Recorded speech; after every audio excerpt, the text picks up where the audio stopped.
Hello children, welcome back to my classroom. This is Miss Maryam and today we want to talk about something different, not our regular English language B classes. In our English language B classes, just for your information, we are still working on writer's techniques and talking about different kinds of techniques and the purpose of using those techniques. Today we are going to talk about descriptive writing. And no, I'm not going to stop my writing technique videos. They will be coming soon. I'm here today to talk about descriptive writing because some of the students requested that they need to know how to make their descriptive writing more interesting. Now, dear children, when you are talking about descriptive writing, it's a lot of descriptions that have to be there. However, if you are telling a story, that's where you're going wrong. So what is descriptive writing? Descriptive writing is magic. The magic technique that breathes life and energy into a story. This is important. No matter what it is, when you are writing a story, it's important to understand that it has to be realistic. It has to be something which I can feel as a reader. So the magic technique that breathes life and energy in a story is showing the story, not telling it. Many of us describe things just by writing about them. But remember, when a reader is reading, when you are writing for a reader to read, you have to be able to hold their attention. So just by telling them what's happening does not pan out. You have to show them what's happening. And that is what we want to learn today. We want to learn the difference between telling sentences and showing sentences. Take a look at this sentence. The man was angry.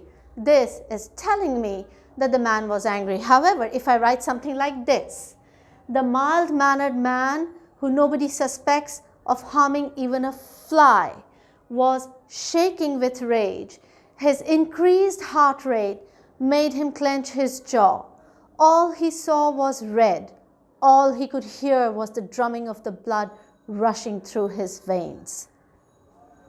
This shows me that the man was angry. So you see, using words like this is not going to help me hook the reader. Using words like this is something which is going to help you hold on to your readers. So these are showing sentences. This is a telling sentence.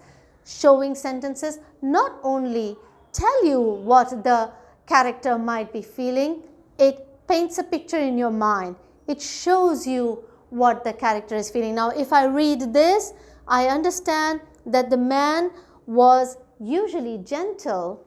I understand that he was not a person who would harm anyone. I understand that he was shaking with rage, which made him very, very angry. The increased heart rate is something that I was feeling.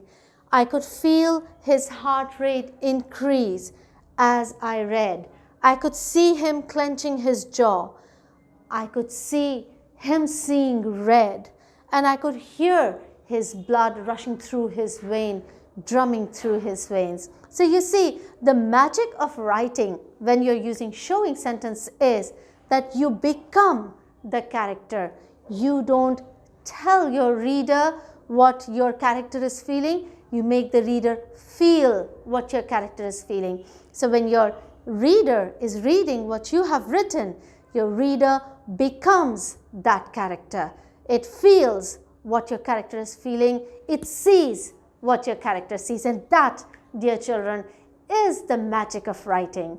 So it's important to understand the difference between showing sentences and telling sentences. Remember, when you are describing something in your writing, don't tell your reader, show them.